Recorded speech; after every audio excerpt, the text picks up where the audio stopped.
Inspector general of police, তারও একটা office আছে, আছে না? এখন আজান হয়ে গেল, আইজিপি বললেন সমস্ত অফিসারদেরকে নামাজের জন্য মসজিদে চলে যাও। ওসি তার থানার পুলিশদেরকে বলল জোহরে রক্ত হয়ে গেছে, সব মসজিদে যাও। এসপি তার অফিসের লোকদেরকে বলল সব মসজিদে চলে যাও, নামাজ পড়ে আবার আমরা আমাদের কাজ শুরু করব। এখন এসপি যদি তার অফিসের পুলিশদের অফিসারদের ইমামত করেন, ওসি যদি তার থানার পুলিশদের ইমামত করেন, আইজিপি যদি তার অফিসের অফিসারদের নিয়ে নামাজের ইমামত করেন, এরকম আইজিপি, এরকম এসপি, এরকম ওসি পিটাইয়াও ঘুষ খাওয়ানো যাবে? যাবে? যাবে না। নামাজ তাকে সংশোধন করে ফেলবে। সুবহানাল্লাহ। যে মন্ত্রী, যিনি মন্ত্রী হয়েছেন, এমপি হয়েছেন, ওনাদেরই দায়িত্ব ইমামত করা। নবী করিম সাল্লাল্লাহু আলাইহি ওয়াসাল্লাম রাষ্ট্রপ্রধান ছিলেন, আর মসজিদের ইমাম ছিল কে? তিনি নিজেই। হযরত আবু বকর সিদ্দিক রাদিয়াল্লাহু তাআলা আনহু খলিফাতুল মুসলিমিন, আমিরুল মুমিনিন, যতদিন খেলাফতের দায়িত্বে ছিলেন ইমামত করেছেন কে? তিনি। হযরত উসমান, হযরতে ওমর, ওসমান, আলী রিদওয়ানুল্লাহ তাআলা আলাইহিম আজমাইন, যিনি যখন ক্ষমতায় ছিলেন সর্ববৃহৎ সমস্ত জামাতের ইমামত তারাই করেছেন। তো মুসলিম সমাজের নেতৃত্বে আসবে এমন সব লোক যারা জামাতের নামাজ পড়াবার ইমামত করার যোগ্যতা রাখেন, এমন লোকেরাই ক্ষমতায় আসবেন। আর তারা যখন নামাজ পড়বেন, ইমামত করবেন, ঘুষ খাইতে পারবেন না, মানুষ পিটাইতে পারবেন না, মানুষের উপরে জুলুম করতে পারবেন না, নামাজটাকে কন্ট্রোল করবে। হেদায়েতকে প্রাধান্য দিয়েছেন। ধরুন ইউনিভার্সিটির ভাইস চ্যান্সেলর যিনি হবেন, ইউনিভার্সিটির মসজিদে তিনি ইমামত করার যোগ্যতা রাখবেন। তার ছাত্র ছাত্রী, শিক্ষক শিক্ষয়িত্রী সকলকে নিয়ে মসজিদের ইমামত যদি তিনি করেন, তাহলে ওই ইউনিভার্সিটি থেকে গুন্ডা পান্ডা সন্ডা বের হওয়ার কথা না। নাম শাহজালাল ইউনিভার্সিটি, কিন্তু প্রোডাকশন কি পাচ্ছি? এখানে যারা নেতৃত্বে আছেন তারা যদি নামাজি হতেন, তাহলে যার নামে ইউনিভার্সিটি ওই রকম লোকই এখান থেকে ওই প্রোডাকশনই বের হতো। সেই জন্য নামাজ হচ্ছে এক নম্বর কাজ। যদি আমি ইমামদারদের ক্ষমতা দেই, প্রথম কাজই হলো তারা নামাজ প্রতিষ্ঠা করবে। আর প্রমোশন হবে নামাজের উপরে ভিত্তি করে। লোকটা নামাজি কিনা, এই অফিসার নামাজি কিনা, ঘুষ খায় নাকি, ঘুষ খায় না, নামাজি, মিথ্যা কথা বলে না, অন্যের চাকরি নষ্ট করে না, মারপিট করে না, মানুষকে কষ্ট দেয় না, এই সব গুণাবলীর উপরে ভিত্তি করেই প্রমোশনটা হবে। কিন্তু সেই রকম প্রমোশন কি হয়? না, প্রমোশন হয় উল্টা। কত বেশি খাইতে পারে, কয় হুজুর উনি ঘুষ মোটেও খায় না। আরে ভাই, কত খায় না সেইটা কম।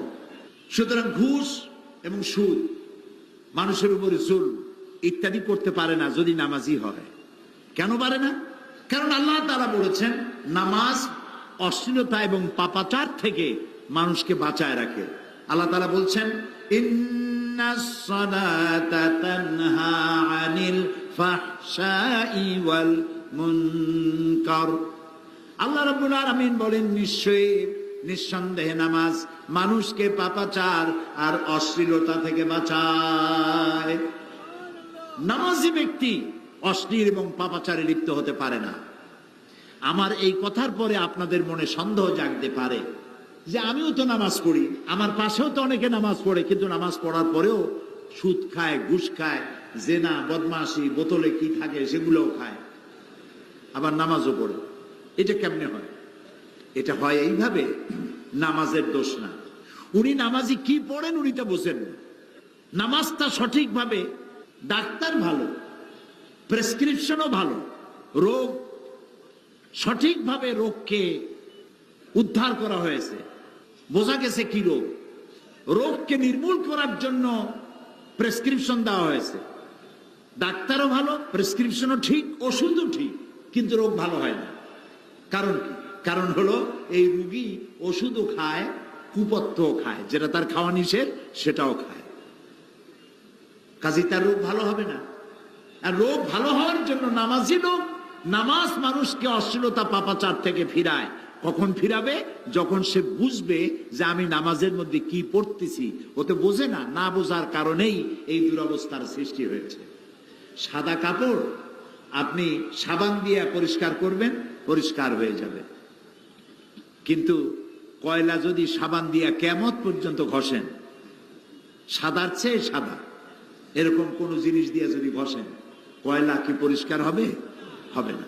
সুতরাং যে নামাজ পড়া হচ্ছে, নামাজ বুঝি না বলেই নামাজ আমার প্রতি অ্যাকশন করে না।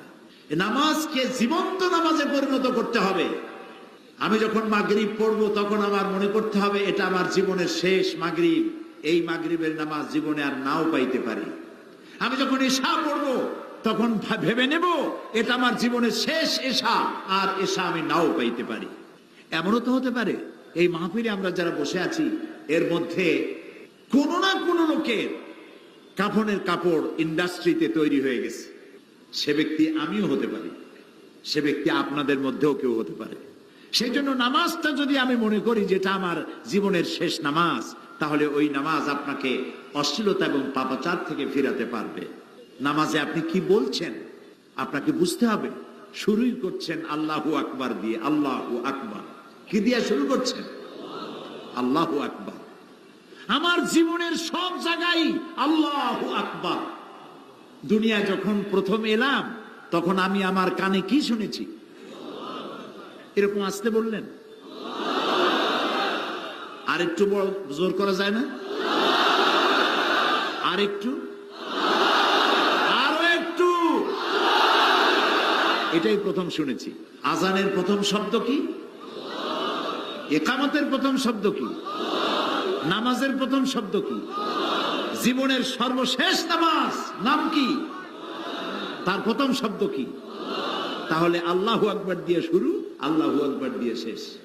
এটা যদি আমি